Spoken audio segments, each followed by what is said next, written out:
Шу қаласының тұрғындары сақ болыңыздар. Базарға фальшивка, подделка қант әкелді. Қазір салыстырмалы түрде көрсетемін. Өздеріңіз көріп тұрсаңыздар, мынау оригинал Тараздың қанты, мынау подделка.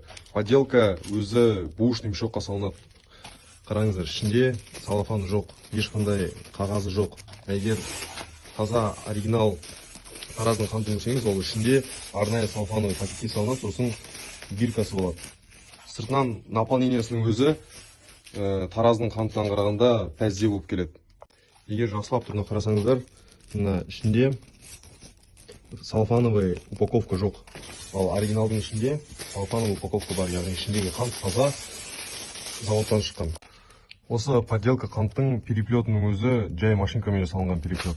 Ал оригиналда таза заводской переплет. Ол қиынырақ әрі басқаша болып келеді. Жақсылап қарап алыңыздар. Екі мешокты аштым. Қараңыз, міне оригинал таза қант, Тараздың қанты. Ішінде салафаны болады. Сосын қанттың түсі сарғышқа болып келеді. Тростниктан және свекладан жасалғандықтан. Ал бұл қанттың ішінде біріншіден пакеті жоқ. Екіншіден қанттың түсі, міне егер салыстырып көрсеңіздер, анаған қарағанда ақ, яғни белизна әкпа қосып салған. Денсаулықтарыңызды белгісіз бір қантпен улағанша кішкене артық төлеп, жақсы оригинал дұрыс қант алған жөн деп есептеймін. Қант алған кезде жақсылап абайлап қарап алыңыздар.